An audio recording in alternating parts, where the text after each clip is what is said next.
Hi, I'm Max Keiser. This is the Keiser Report. Wait a minute. Before we get started, I'm going to make a prediction based on this debt ceiling debacle and the suggestion that the Pentagon would have to get some cuts. Per today's Financial Times, I'm predicting false flag terror attack in the next 90 days. Because remember, you can't cut the military budget in America, because what's America without a military budget that exceeds all other military budgets of every country around the world? Let's get all the other great top stories. Stacy Herbert. Max, that's all we have left. False flag attacks. False flag finance, false flag, false flag. So the first headline, Max, Gross says debt deal fails to make significant dent in deficit. So this is Bill Gross, the fund manager for PIMCO, the largest bond trading fund in the world. And he says, in addition to an existing nearly $10 trillion of outstanding treasury debt, the U.S. has a near unfathomable $66 trillion of future liabilities at net present cost. So he's saying that the debt deal that's been done does nothing to address it. There still need to be trillions more in cuts, but also in taxes, which of course have not been mentioned at all. Right. The debt is expanding, and the attempt to cut the debt means, by definition, cutting parts of the economy that would be generating revenue and tax revenue to pay off debt. So it's an impossible situation where the fact of the ultimate solution being that huge debt write-off must occur is not being taken. And this is really interesting, Stacey, because ultimately Barack Obama is shirking his responsibility to address the real problem. So what is going to happen is this problem is going to be addressed by a global banking situation like the IMF, et cetera, which means America loses its sovereignty, as we've been saying all along. And as Bill Gross is absolutely correct, the mathematics don't add up. There's no way you can do any cuts in any combination that will create growth to pay off these debts. And this is what we mean when we say America is losing its sovereignty. Not only have we been talking about false flags, but he talks about financial repression. And this is another topic that we've discussed over and over. And he mentions that what's happened now is that there's a negative real yields. So that's a 0.93% now. If you take the yield on the 10-year Treasury bond, deduct the CPI, that gives you the real rate of return. And right now it's negative 0.93%. And he calls this financial repression. And so he's selling some of his treasury bonds, or at least increasing the percentage of his bonds that he holds overseas, including Canada, Mexico, Brazil, and Germany. That's right, negative real rates. You've got to subtract the CPI from what they offer down there at the Federal Reserve Bank, and you end up with a negative number, which is the same thing as to say you've got negative purchasing power, which is just as bad as hyperinflation. So the results are in, and people around the world are buying gold because they're trying to maintain that purchasing power. And this is why gold is hitting new highs in every currency around the world except for the Swiss franc this past couple of months. But of course, the Swiss franc will top out at some point, and gold will be making new all-time highs against the Swiss franc soon enough. So this is the dynamics of a collapsing debt bubble, is these negative real rates of return that Bill Gross talks about. And it's surprising that now it's even in Germany. So that's a huge pent-up buying interest in European markets. In the German market now will be flooding into the gold bullion market and taking gold to incredible new highs against the euro. Well, yes, Max, you kind of jumped the gun there for me, but I was going to say, yes, Ed Harrison there, he was tweeting that Germany hit negative real rates as well for the first time since 1957. Part of it is the volatility. Things happen so fast in this financial and global economic meltdown. So here was Bill Gross being interviewed. It was a Tuesday morning, and he's saying he was buying Germany because there were real rates of return there. But within a few hours of this article appearing in Bloomberg, Ed Harrison is reporting, Germany has just gone negative. Right, and this is a trend that will spread around the world as the crisis really becomes more pronounced around the world. Nobody in any of the G8 or G20 countries is doing the right thing, which would be to start to negotiate a new Bretton Woods agreement and to recalibrate the world's currency, and for the dollar to take a massive devaluation against all these other currencies. Nobody's willing to do that yet. They're going to let the crisis as Naomi Klein calls it, disaster capitalism. They just let the disasters happen, and then they try to grab as much as they can after the disasters happen. There's no proactive policies whatsoever. And Barack Obama is the perfect poster child for disaster capitalism. He's not taking one proactive action at all. He's just letting this thing collapse, which is great for bankers on Wall Street because it increases their fees, it increases the debt load, and it just makes them a part of this emerging kleptocracy, billionaires, really at the expense of everybody else. Yes, that's another thing Bill Gross had said earlier, which was that America is only dealing with the numerator, not the denominator in the deficit problem being jobs, and nobody's addressing the jobs. But I want to move on to the other safe haven, that is gold, as you mentioned earlier. Gold coins sell out in Lisbon as biggest bet sees 22% gain.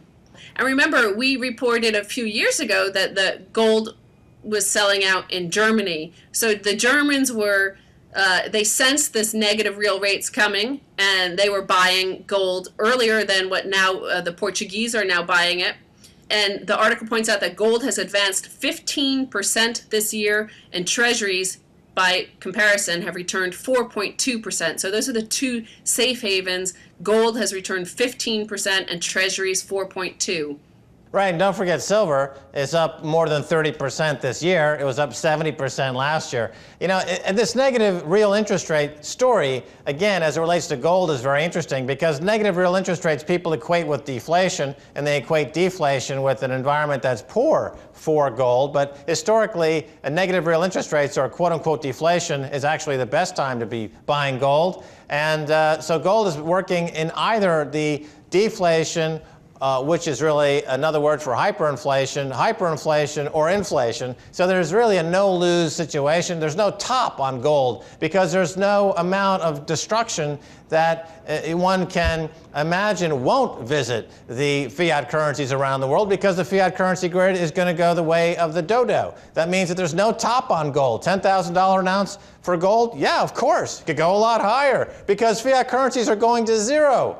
Well, according to the Bloomberg article, they said that gold will rise as high as 1,713 this year and 1,938 in 2012, according to the median in a survey of the 4 most accurate precious metals forecasters tracked by Bloomberg over the past 2 years. That may mean 12 consecutive annual gains, the longest winning streak since at least 1920. Right, and we're going to be talking about this winning streak continuing for another 10 years at least. And the only bubble in this situation is the U.S. dollar. The U.S. dollar's down, and it's still in a massive bubble, as all this debt ceiling debacle proves. There is no underlying growth scenario one can construct that would equal pay down on debt in any configuration. But also, Max, the other thing is gold would have the longest winning streak since at least 1920. German rates negative for the first time since 1957. And yet none of the mainstream financial press or any of the mainstream politicians here in America address the historic nature of just exactly how extreme the situation is in America, what we're going through globally. And yet the real numbers, you're seeing the real fact of how much distress there is out there in the actual numbers and facts. Because they're paper bugs. They worship paper. They are paper jihadis. They are paper extremists. They believe the dollar is somehow connected to this never land of always great for bankers, and we don't care about everybody else. And it's run its course. It's finished. It's over. It's a 25-year paper bull market's finished. Okay, Maxwell, I have one more gold headline here. Bank of Korea buys gold, first time since 97-98 crisis. They're taking my advice! They're taking my advice! Obviously, Max, they watched the Keiser Report. South Korea's central bank bought 25 tons of gold over the past 2 months in its first purchase in more than a decade. So they added this to their 14 tons of gold already held, and they bought this at a value of $1.24 billion. But apparently, Max, they're actually storing this gold in London at the Bank of England. Oh, well, that's not a good idea because the London bullion market is extremely corrupt. And if they are smart, they'll demand physical delivery of this gold, and they'll store it somewhere safely in Korea. Korea, listen to me. Listen to Max. Come closer to the TV. Come over here, Korea. Put your ear to the TV. Any gold you store in London, you will lose, okay? You will lose. So if you want to actually make the smart move, demand physical delivery to your own country, or you're never going to see that gold. Well, in fact, you might end up like Greece, because that's in my next headline, Max. Greece begins 50 billion euro privatization drive. So the starting gun for one of the biggest fire sales in Western history was fired as Greek officials began appointing advisors for the country's ambitious privatization drive. Well, Greece lost its sovereignty, and now they're selling the pieces of the corpse. And the Greek people need to understand that they no longer have a country. There's a fire sale at Greece. They're selling off the family assets, the family jewels, but the Greek people are no longer free. They now are slaves for the IMF and the global bankers. Good job, Greece. Here's a great quote. After years of resisting privatizations, the breakneck speed at which Athens has agreed to conduct the sales, nearly one every 15 days, has raised fears that state jewels will be sold at rock-bottom prices. That was the point. That's the point of getting Moody's and S&P to downgrade your debt. That's the point of paying off Papadreas under the table. He's a corrupt, world-leading slime ball. That's the point of having hedge funds like Paulson work with Goldman Sachs in your country last year to meet up to decide how to sell off your state assets. That's the point of having Steve Forbes in the International Chamber of Commerce having a meeting over there at the Hotel Britannia a couple of months ago to decide how to sell your state assets. That's what happens when you lose your sovereignty. That's what happens when you sell your soul to the devil. That's what happens when you let the IMF into your home. If you ever see a banker on an airplane, report it immediately to the pilot. It's a dangerous situation. Don't let bankers on airplanes. They're going to countries and they're going to blow those countries up with weapons of mass financial destruction. No bankers on airplanes. If you see a banker on an airplane, report it immediately to the TSA.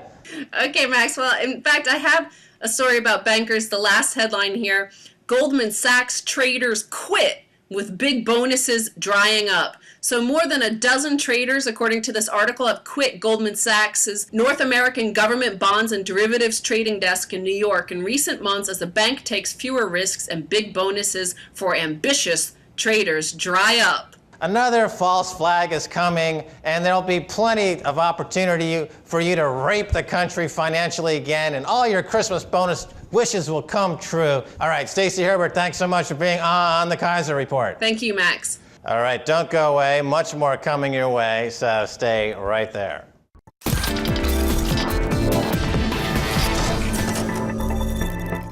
Hi, I'm Max Keiser. Welcome back to the Keiser Report. Time now to go to financial journalist and blogger extraordinaire, Terry Boole. Terry Boole, welcome back to the Keiser Report. Hi, Max. It's great to see you. Terry, we spoke to you last year, and when your article in The Atlantic came out, made big news. Email suggests Bear Stearns cheated clients out of billions. Give us a bit of the summary and update the story if you can for us. Sure, Max. This was a case where Bear Stearns mortgage traders, led by an executive named Tom Morano, who's now the CEO of ResCap, him and his team were literally stealing billions from their own clients. Those clients happened to be monolines, insurers and investors in residential mortgage-backed securities. Sir, now Tom Morano, he's currently CEO of what company? Of ResCap. ResCap is a subdivision of Ally Financial, the former GMAC. Okay, so as all of these firms that were caught engaged in massive securities fraud, instead of any kind of legal precedent being applied and anyone going to jail, they simply had to change the name of the shop or go to a new shop or close a shop and reinvent a shop. I mean, this is a classic bucket shop scheme of Wall Street from a few decades ago, reinvented for the modern era using derivatives instead. And just recycling the men who allegedly in this case are committing, actually this time, criminal acts of fraud and stealing. Right, but if without the criminal acts and fraud, American economy would show a huge negative GDP growth, because isn't negative actions, negative accounting and fraud, isn't that the basis of America's GDP currently, Terry Bull? You might be right about that. In this case, though, this was the most egregious behavior we had seen come from executives, senior executives, heads of mortgages, heads of the whole group. Literally telling their clients that, hey, you know what? I know you think that these residential securities aren't performing and the loans aren't working out. I hear you. But we disagree with you. So we're not going to give you back your money for this bad product we sold you. And in the meantime, then they knew the product was bad, and they went out and they actually got the money back from the other people that they bought some loans from, and then they pocketed it for themselves instead of giving it back to the investors. And then that's the heart of this case. If you don't mind, I kind of wanted to just update what's going on now. A few other publications like the Wall Street Journal and Bloomberg have started to pick up on the story finally. I reported a few months ago that the Manhattan DA was finally stepping up the investigation. I've interviewed people he's interviewed, and that they were looking to use the Martin Act to charge Tom Morano, Jeff Versalizer, who now works at Goldman Sachs, and Mike Nierenberg, who now works at Bank of America. Explain the Martin Act. The Martin Act, that's what Elliot Spitzer was famous for. That's what he went after analysts like Henry Blodgett. It's very wide sweeping. It's basically saying, you know, if you've committed any form of fraud, we're going to charge you with this and make it a criminal event. You know, I can tell you that it's now the New York Attorney General who is extremely active in his investigation. And I've seen some of the evidence that he's collected from a documentary filmmaker who has just finished a movie called The Confidence Game. His name is Nick Verbitsky. It's about the fraud inside of Bear Stearns, and he has hours of whistleblower tapes, unedited tapes that I know the AG is looking at now. Additionally, what's more interesting is one of our whistleblowers, his name was Matt Van Leeuwen. He's in The Atlantic story, and he's in Nick's movie. Matt had actually agreed to testify against Bear Stearns, and a few weeks before he went out and did his deposition, he all of a sudden was lawyered up. JP Morgan said, you have to have a lawyer because you worked for us and there was a severance, et cetera, et cetera. He went into those depositions and he changed his testimony. He said what he told me and the documentary filmmaker that he made up, that all the illegal activity he was whistleblowing on wasn't true. What happened now? He was lying.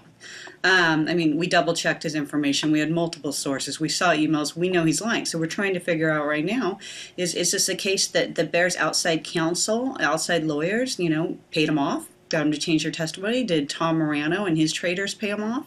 So what the lawyers for these monolines, the law firm is PBWT, based here in New York. The lead attorney, his name is Eric Haas. What he was able to do is get a Texas court where Matt Van Leeuwen lives to subpoena his emails. And we saw in there that he lied. That what he originally said was true. We saw some emails about covering up before he was going to go in and testify. And so this evidence has been presented to the New York Attorney General, and it's up for him to really bring Matt Van Leeuwen in, you know, put him in front of a lineup almost, right, in front of prosecutors and ask, you know, who got you to change your testimony? How scared is JP Morgan? Right. Attorney generals typically, when they get a high-profile case, it's a political springboard. Is that part of the motivation here, do you think? Absolutely. Well, the evidence is so strong. So here's the next thing I think would be really interesting. 2 weeks ago, I mean, JP Morgan is scared. They file motions like, okay, the fraud claims should be stayed, they shouldn't be allowed, and then judges will overrule those. There is a 5-year statute of limitations in New York, and this case has now been moved to state court. I know that they're trying to do some weird maneuvering around so that it doesn't affect their ratings with the rating agencies if they do have to pay out, you know, billions in damages, which I believe they will. They went and moved 2 weeks ago. They own EMC now because they bought Bear Stearns, which is the mortgage servicer that a lot of the illegal activity happened in. They went and took all of the assets out of EMC and put it into like a branch of a JP Morgan Chase Bank. And what that effectively did is any of the plaintiffs, it would make them hard to recover money in judgments by taking the cash and the assets out of EMC.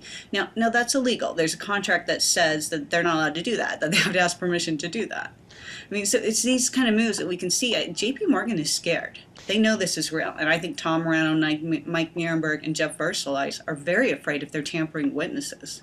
Yeah, it's funny to see some of the techniques used by bucket shop operators, used by a firm like JP Morgan, by renaming accounts, renumbering accounts, changing from margin accounts to cash accounts, to make it impossible for these accounts to be either peered into or to have any kind of paperwork associated with them. So, but this is really associated with, I remember working on Wall Street back in the early 1980s. There were some notorious bucket shops working at that time. And they're out of business now, but they were put out of business by folks like JP Morgan that have taken the whole bucket shop mentality and fraud and securities fraud to just a wholesale level. That's a $156 billion company. So what could potentially be the hit to JP Morgan's balance sheet? And do you see anybody now starting to short JP Morgan stock ahead of the revelations of these scandals and the proof that the company is basically insolvent? Yes, so the actual damages, I just checked on this, between 3 monoline insurers, suing JP Morgan, is a little over 1.7 billion. So in this case, there are fraud claims, which equals punitive damages. And trust me, they want to go to trial on this. They do not want to settle. So that could be like a $10 billion hit to JP Morgan's balance sheet. Yeah, absolutely. And that's on top of the liability associated with their unhedged silver naked short position. That's probably another 40 or 50 billion. You're talking 1.6, 1.7 billion here, plus punitive damages. So what about the hedge fund community? Okay, and so the hedge funds, right. So I have gotten some emails. It's primarily from equity shops, equity hedge funds, who are starting to, they send out documentation in court cases to reporters, and they have big short positions on anyone who's going to get hit with these mortgage-backed security fraud claims or liabilities. So they're shorting JP Morgan, they're shorting Bear Stearns, they're going long AMBAC actually, or long assured guarantees, the people who think we'll get a windfall from the suit. Right. So you're pretty close with the hedge fund community out there in Connecticut, where I think it's actually the hedge fund capital of the world. And so you've got your ear pretty close to the street out there in terms of what the big hedge funds are doing. So you're hearing whisperings from the hedge fund street that the time to short JP Morgan stock is upon us. Absolutely. Uh-huh. I mean, it's a few funds who have a very, a very focused strategy. It might take them a year for this to play out. Yeah. Well, I mean, the interest, of course, is anyone who's hoping to have America avoid the kind of loss of sovereignty that we've seen in Greece or we've seen in Ireland. Anyone who wants the American sovereignty to remain intact and not be taken over by the likes of the IMF working with JP Morgan, then they would want to see JP Morgan stock go the way of Enron, down to zero. And of course, the comparison to Enron is a good one because Enron, of course, had 80 billion parked off their balance sheet. When it was revealed, the stock went to zero.